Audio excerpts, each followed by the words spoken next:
그렇게 하겠습니다. 우리가 지난주 혹시 기억나시는지 모르겠네요. 지난주 그 성탄절 설교 말고 지난주 기억하시는지 그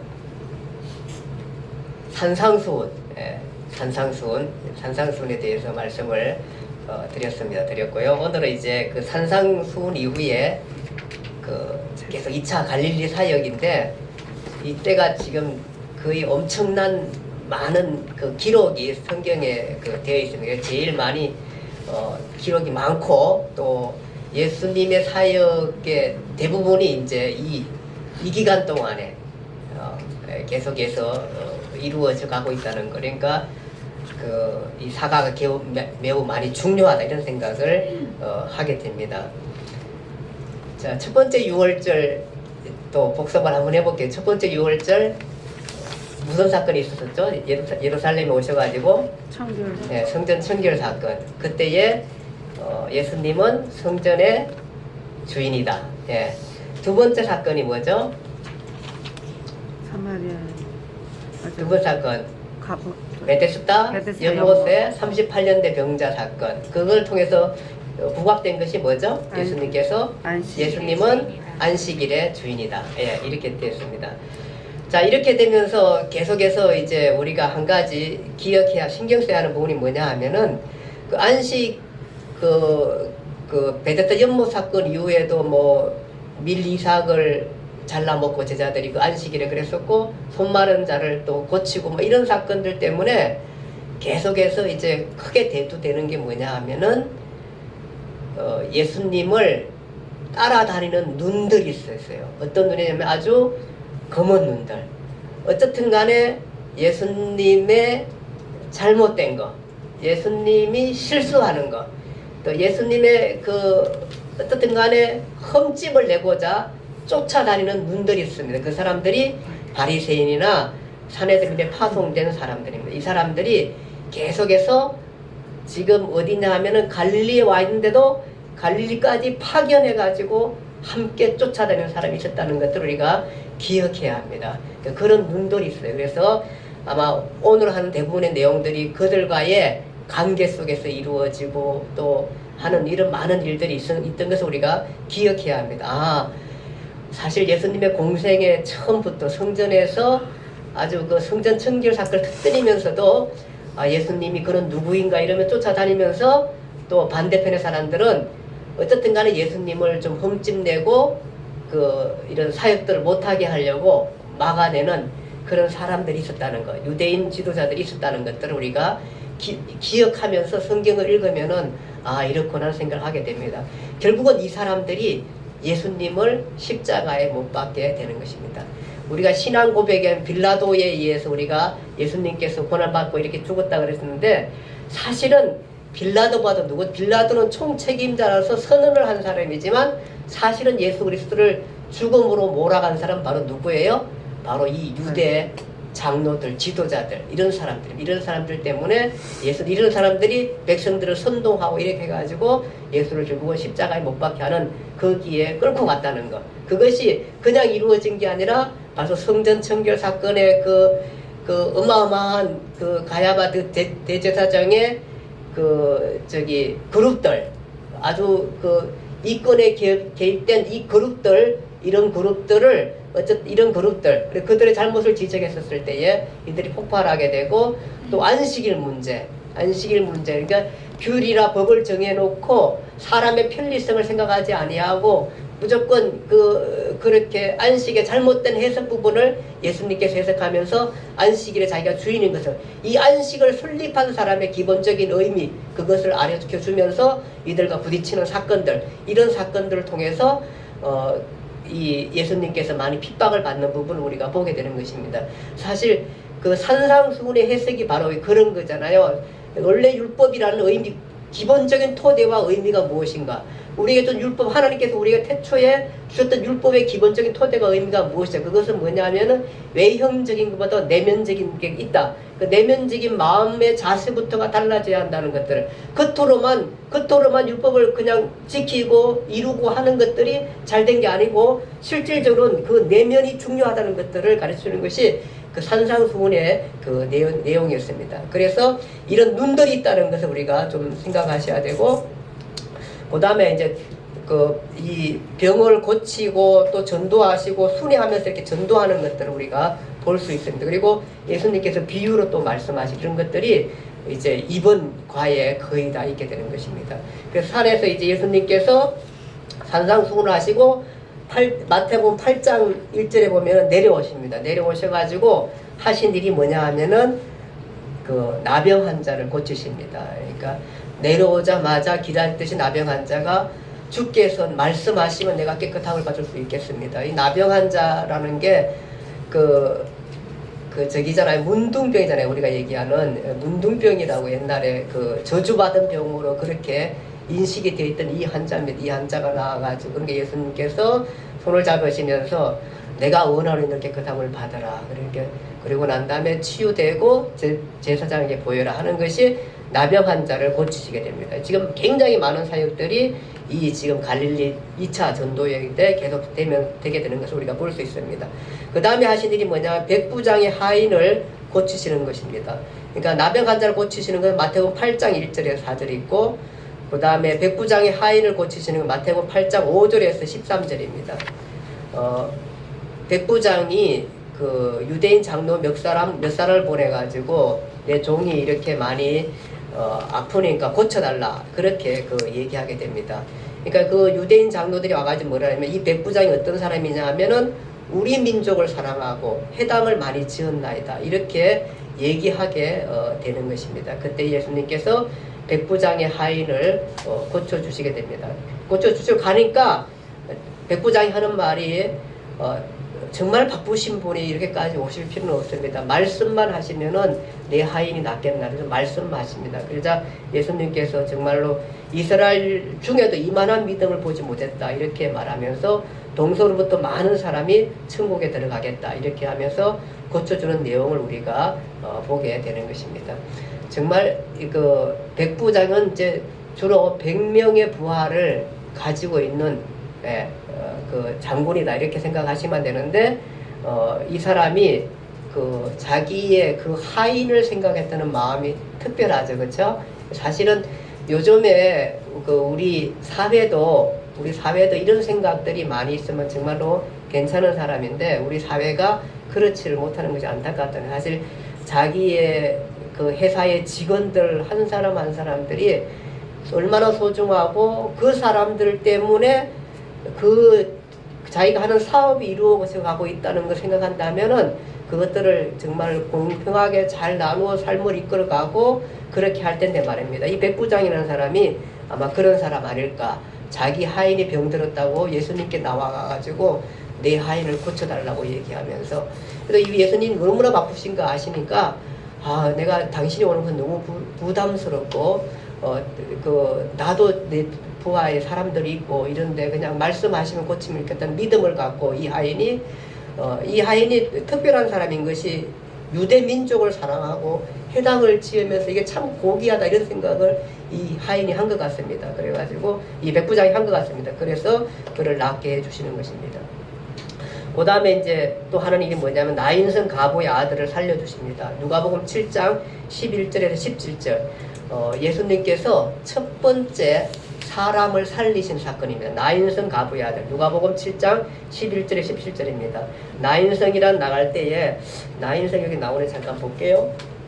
예, 여기 있습니다. 지도장 위치로서는 여기네, 여기. 예, 나사렛 고점 밑쪽 부분에. 지금 예수님께서 이쪽 가버나움을 중심으로 해서 여기 주변을 다니시면서 계속 전도하고 있다는 사실. 예, 2차 갈릴리 사역입니다. 이 사역들 우리가 생각하시면 요 나인이 여기네, 나인이. 여기 갔는데 사람들이 죽은 자를 메왔습니다. 근데 그 죽은 자의 어머니는 독자요, 어머니는 가부라, 성경 그렇게 얘기하고 있고, 그 성에 많은 사람도 그와 함께 나오고 있었습니다. 무슨 얘기입니까? 이분이 아주 그 혼자 아이를 키우고 있었지만, 독자를 키우고 있었지만, 이 어머니가 아주 주변 사회에 많이 알려져 있고 정말 훌륭하고 성실하고 많은 사람들의 기감이 되는 여인 같습니다. 왜냐하면 성경은 그 성에 많은 사람들도 그와 함께 나왔다 그랬습니다. 그러니까 죽은 자를 메고 나올 때 많은 사람들이 따라다녔습니다. 그러니까 지역사회, 주변 사회에서 아주 좋은 영향력을 미치고 있었던 이 가부였습니다. 이 가부의 아들을 나이 있는 가부의 아들을 살려주게 되는 것입니다. 예수님께서는 생애에 세 명의 사람을 살립니다. 그러니까 굉장히 많이 살리는 것 같지만 3명의 사람을 살리게 되는데, 바로 첫 번째가 이 나인성 가부의 아들이 되겠습니다. 두 번째는 이제 나중에 또 보게 되는데, 가버나움의 해당장 야이로의 딸을 살리게 되고 또 나사로를 살리게 되는 것을 우리가 보게 됩니다. 그러면서 그가 바로 내가 부활이요 생명이라는 것을 알려주게 되는 것입니다. 이 사람 살아났지만 살아났다가 또 나중에 죽었을 거예요. 그렇죠? 예, 죽었어요. 나이 먹고 하면 죽었어요. 그럼에도 왜 살렸나 하면은 바로 이 여인의 그 어려운 처지와 상황을 알면서 그를 살려주셨을 뿐만 아니라 바로 내가 부활이고 내가 생명이라는 것들을 알려주시기 위해서 이런 살린 사건을 우리가 보게 되는 것입니다. 그 다음에 이 점에 감옥에 갇힌 세례 요한이 누가 보면 질문해 옵니다. 오실 그이가 당신입니까? 감옥에 지금 있습니다. 세례 요한이 있으면서 오실 그이가 당신입니까? 지금 엉뚱한 질문을 하게 됩니다. 그래서 사람들이 세례 요한이 감옥에 있으면서 예수님을 잃어버린 거 아닌가 이런 생각을 하게 되는데, 그런 건 아닌 것 같고요. 세례 요한이 기다린 것은 바로 어떤 메시아냐 하면은 이제 자기는 갇혀도 상관이 없었는데, 근데 갇혀가지고 이렇게 날짜가 지내도 아무도 이 사회에 크게 일어나지 않고 계속해서 헤롯은 자리를 잡고 있고 로마는 계속해서 지배 가운데 있으니까 이분에 대해서 질문을 제자들 보내가지고 묻게 되는 것입니다. 근데 사실 예수님께서 이때에 가르쳐 주게 되는 것입니다. 뭘 가르치냐 하면은 선지자들이 얘기한 메시아간을 똑바로 보게끔 그렇게 알려주기는, 너희는 감옥에서 가서 너희가 가서 보고 들은 것을 요한에게 말하라. 그러면서 뭐라 그러냐면은 눈먼 사람이 다시 보며, 이것은 이사야 선지자가 메시아가 오면은 눈먼 사람이 보겠다. 그 다음에 못 걷는 사람이 걸으며, 이사야 35장에 6절, 61장 1절, 못 걷는 사람이 걸으며, 그 다음에 나병 환자가 깨끗함을 받으며, 이사야 61장 1절, 귀먹은 사람이 듣게 되고, 이사야 29장 18절, 35장 5절, 가난한 사람에게 복음이 전파된다. 이사야 61장 1절. 이것이 바로 메시아간이다. 너희가 지금 와서 내가 한 일들을 너희들이 보고 그것을 요한에게서 읽어라. 가서 이렇게 얘기하라. 눈먼 사람이 다시 보며, 못 걷는 사람이 걸으며, 나병 환자가 깨끗함을 받으며, 귀먹은 사람이 듣게 되고, 가난한 자에게 복음이 전파되다. 그렇게 해서 요한에게 답을 줍니다. 바로 내가 이사야가 선지한 바로 그 메시아다. 그러니까 의심 말고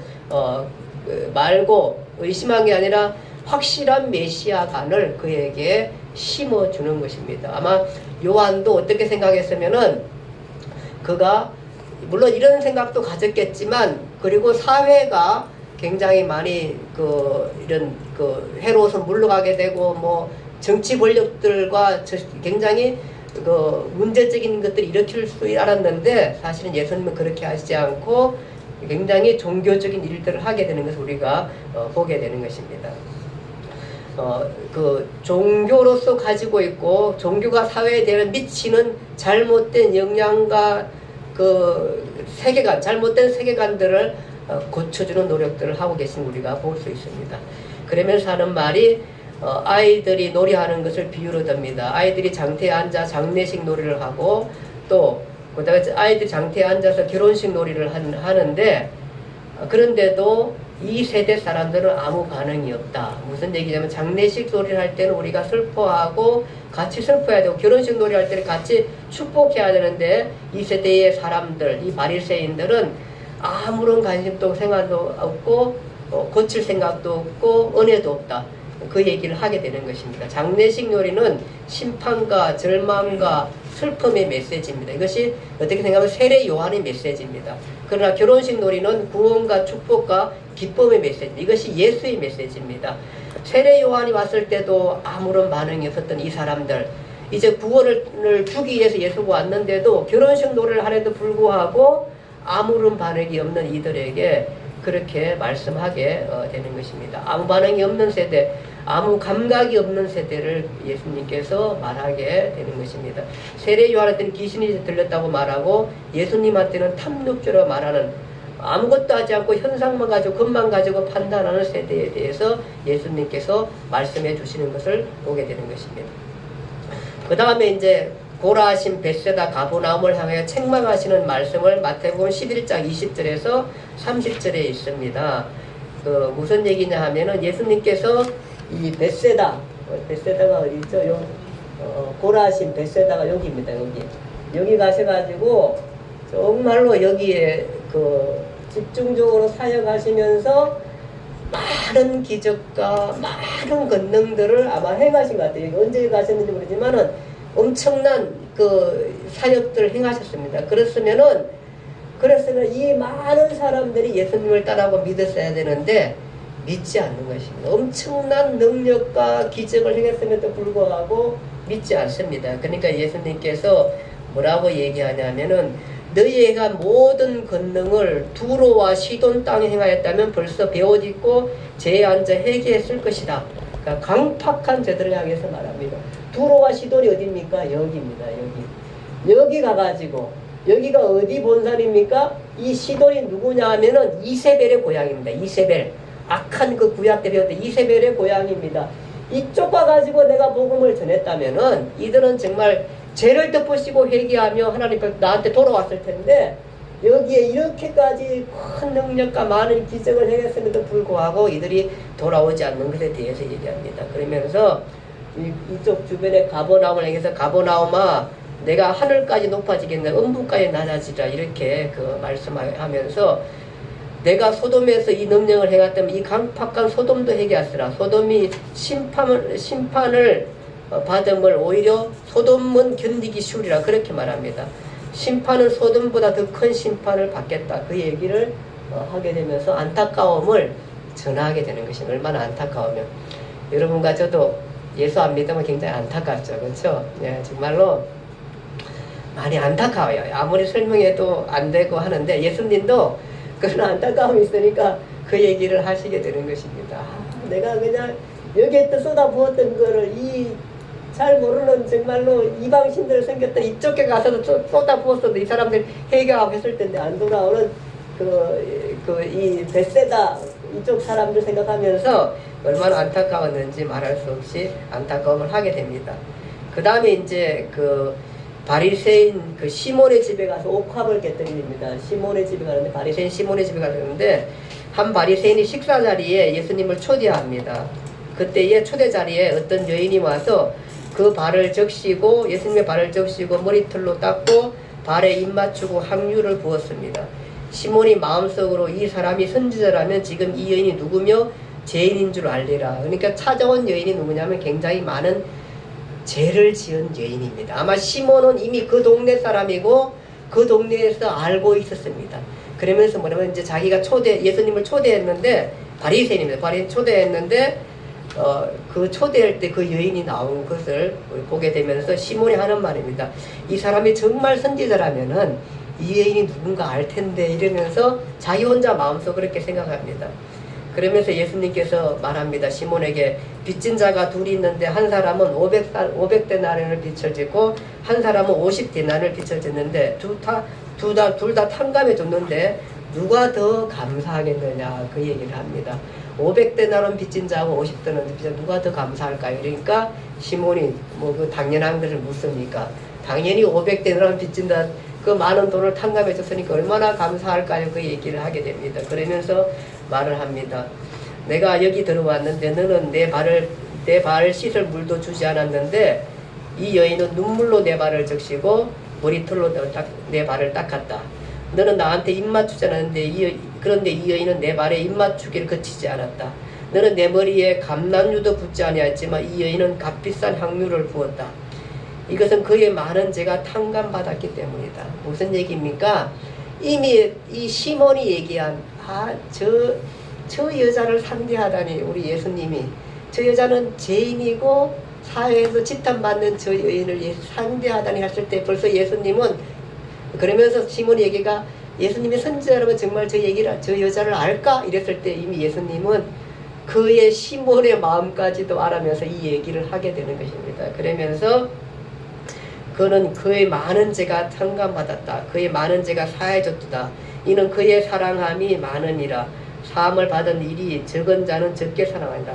여자에게 내 제사함을 받았느니라 이렇게 말합니다. 그러니까 이 사람이 말하면 네 귀에 또 제사함을 받는단 말인가. 이것도 다 보고 들어가겠죠? 바리새인지입니다. 그러니까 그의 눈들이 있으면 네 귀에 이 제사함을 받는다 이런 얘기를 합니까? 바리새인은 당시 존경받는 사람이고 인정받는 사람입니다. 즉 상류사회, 상류 귀족 계급의 사람입니다. 그런데 이 여인은 죄인으로 낙인 찍힌 홍등가의 사람입니다. 사회에 지탄받는 사람, 그런 것입니다. 그런데 이 여인의 모든 잘못된 삶을 청산하고 싶어서 이 삶은 청산하고 싶어서 예수님 앞에 오게 된 것입니다. 그는 아마 그런 사회 속에서 정말 힘들고 어려운 사회 속에서 어떻게 생각하면 그렇게까지 택해가 살 수밖에 없던 삶을 살았지만은 그의 마음속에 늘 이 삶은 아니다. 이 삶을 하다 나는 언젠가 이 삶에서 돌아가야 된다는 생각을 마음속에 가졌던 것입니다. 그런데 마침 정말로 훌륭하신 예수님께서 오셨습니다. 오셔갔을 때에 그가 바리새인의 집이지만 그건 이 여인에게 기회였습니다. 그 앞에 가서 자기의 죄를 토로하면서 그 앞에 예수님의 발을 씻으시는 예수님의 모습을 보게 되는 것입니다. 늘 그는 자기의 죄를 인정하고 그의 삶을 살았으라 그렇게 생각하고 이후에 언젠가는 돌아가려 하고 그 앞에 돌아왔던 이후에 그의 삶은 얼마나 괜찮고 멋졌을까 하는 생각을 하게 되는 것입니다. 늘 죄인이었음을 인정하고 믿음과 섬김을 다하는 사람, 낮은 곳에서 늘 젖은 심령으로 하나님의 임재 앞에 있는 이 사람이야말로 정말 훌륭한 그리스도인이 아닐까 하는 생각을 하게 되는 것입니다. 이 사람이 바로 산상수훈의 사람인 것입니다. 많은 고통과 어려움들을 이겨내고 주 앞에 돌아와서 늘 젖은 심령으로 삶을 살아가는 사람, 가난한 사람들을 보고 아파하고 힘든 사람을 보고 아파하고 긍휼히 여길 줄 아는 사람, 온유한 사람, 마음이 청결한 사람이 이 사람이 아닐까 하는 생각을 하게 됩니다. 앞으로 아마 정말로 얼마나 괜찮은 인생을 살았을까 하는 생각을 이 여인을 통해서 우리가 보면서 알게 되는 것입니다. 거기 예수님께서는 귀신 들려서 눈멀고 벙어리 된 사람을 고치시기도 하고요. 그 다음에 이제 그 요나의 표적에 대해서 말씀하시기도 합니다. 악하고 음란한 세대가 표적을 구하나 오직 요나의 표적밖에 없다 이 말씀을 하시게 돼요. 요나의 표적이 결론이다 그 얘기를 하시는 것은 바로 그의 죽음을 얘기합니다. 요나가 그 물고기 뱃속에서 하나님 말씀을 듣지 않고 물고기 뱃속에서 3일을 있었던 것처럼 그와 같이 예수님께서는 바로 그 3일 동안 3일 만에 죽음에 있다가 3일 만에 살아날 것에 대한 표적을 말씀하시는 것을 우리가 보게 되는 것입니다. 그 다음에 이제 바리새인 집의 점심 식사 자리에 그 초대를 하게 됩니다. 예수님께 잡수시중에 손을 씻지 않고 하니까 바리새인들이 이상하게 여깁니다. 왜 손을 씻지 않고 먹느냐 이런 모든 것까지 이제 다 투덜투덜하는데 일부러 아마 예수님께 손을 씻지 않은 것 같습니다. 왜냐하면은 이들이 갖고 있는 외식적인 것들에 대해서 예수님께서 강하게 질타하고 싶은 것들이 있는 것입니다. 그 손을 씻지 않고 그 밥을 먹는 이상하게 바리새인들이 이상하게 얘기할 때 예수님께서 한마디 하십니다. 결국은 한마디 하십니다. 무슨 말씀하시냐면은 잔과 대접의 겉은 깨끗이 하나 너희 속은 탐욕과 악독이 가득하다. 너희가 박하와 운양과 모든 채소의 11조를 들이대 공의의 하나님에 대한 사랑을 버렸도다. 이렇게 말씀하십니다. 해당의 높은 자리를 좋아한다 그렇게 말씀하시고 그렇게 할게. 율법사가 뭐냐면은 우리까지 모욕하지 마십시오 이렇게 하자. 너희들은 지기 어려운 짐을 사람에게 지우고 손 하나도 이 짐에 까딱대지 않는 사람이다. 너희들이 바로 누구냐면 아벨의 피로부터 사가랴의 피까지 선교사를 정말 의로운 사람들을 죽인 사람들이 바로 너희다. 그 얘기를 결정적으로 하게 되는 것입니다. 이 사람들이 바로 누구냐면은 그리스도까지 죽일 것에 대한 얘기를 예수님께서 지금 하시게 되는 것이죠. 얼마나 강력합니까? 이 얘기가 정말 어떻게 생각하면은 일반 사람들은 너무 통쾌한 말씀이에요. 통쾌한 그 얘기를 하고 싶었던 거죠. 그 얘기를 하게 되는 것입니다. 너희가 잔과 대접의 거천 깨끗이 하나 너희 속은 탐욕과 압독이 가득하다. 야, 이 얘기를 듣고 아마 이 사람들이 누굽니까? 대중들 앞에 적어도 칭찬 많은 사람, 그 귀족사회의 사람, 사람들이 보기에 그동안에 그렇게 존경하며 쫓아갔던 사람들 앞에 예수님께서 그 얘기를 하게 되는 것이죠. 이 사람들이 얼마나 외식적인 삶을 살 때에 예수님께서 그 얘기를 했을까요? 그러면서 겉과 속이 달라도 너무너무 다른 사람, 그 얘기에 대해서 그의 마음 중심에 대해서 얘기하게 되는 것입니다. 너희 속은 탐욕과 압독이 가득하다고 했습니다. 너희가 박하와 은양과 모든 채소의 11조를 들이대 공의의 하나님에 대한 사랑을 버렸도다. 그 얘기를 하게 되는 것입니다. 그러니까 율법이 얼마나 잘못됐는지, 율법을 얼마나 잘못되게 해석해놨는지, 그런 유대의 잘못된 해석에 대해서 아주 강하게 질타하는 것을 우리가 보게 되는 것입니다. 여기서 사가랴에 대한 얘기가, 이렇게 아벨은 여러분 아시죠? 가인과 아벨 최초의 그 의로운 사람의 주고입니다. 그렇죠? 근데 이 사가랴는 이게 조금 그 다른 책에 보면 조금 다른 게 좀 부분이 있긴 한데, 그 여호야다의 아들 스가랴로 많은 사람들이 학자들이 해석을 하게 됩니다. 스가랴는 뭐냐 하면은 여호야다가 그 누구냐면 요아스가 여러분 기억하실지 모르겠는데, 요아스가 사실은 그 이세벨의 딸 아달랴 있잖아. 아달랴가 남쪽에 시집 왔잖아요. 시집 와갔었을 때 그 아달랴가 그의 모든 그 지금 그 손자들이 다 쳐죽이게 돼 가지고 그 예수 오는 유대 줄기를 다 끊어버리게 되는 때에 이 여호야다 제사장이 한 사람을 살려요. 한 사람을 성전에 숨겼다가 6년 동안 살려가지고 나중에 이제 그 살려서 왕으로 세워. 그 사람이 누구면 요아스라는 왕이에요. 요아스 왕. 아마 조금은 기억하실 거예요. 그때 요아스라는 왕인데, 이 왕을 살린 사람이 바로 여호야다. 여호야다 제사장이 그렇게 했는데, 요아스가 여호야다 제사장이 있을 때만큼은 정말 하나님 말씀을 잘대로 행하고 이 제사장의 뜻을 잘 따라서 나라를 잘 이끌어가는데, 여호야다 제사장이 죽어요. 죽고 난 다음에 급속도로 다시 그 우상에 빠지게 돼요. 깊이 빠지게 되면서 그때에 이 여호야다 제사장의 아들인 스가랴가 거기에 그 빠져있는 저들을 향해서 막 질타하게 되고 그렇게 하게 됩니다. 급속히 아세라 목상과 우상을 섬길 때에 스가랴 너희가 어찌하여 이렇게 하느냐, 너희가 여호와를 버렸으므로 여호와께서 너희를 버렸노라 이렇게 말씀하시니까 이들이 그 사람들을 동원해가지고 요아스가 이 우상 숭배하는 사람 중심으로 해가지고 스가랴를 성전 뜰 안에서 돌로 쳐 죽이게 돼요. 이 사람이 스가랴. 그래서 그렇게 죽는 의로운 피가 스가랴입니다. 이 스가랴. 그럴 때 이 스가랴가 죽으면서 그러면 여호와여 감찰하시고 신원하여 주옵소서 이렇게 말하게 되는 것입니다. 그래서 이 아벨의 피로부터 스가랴의 피까지 이렇게 너희가 바로 누구냐 하면은 의로운 사람을 죽이는 사람들은 그 얘기를 하게 되는 것입니다.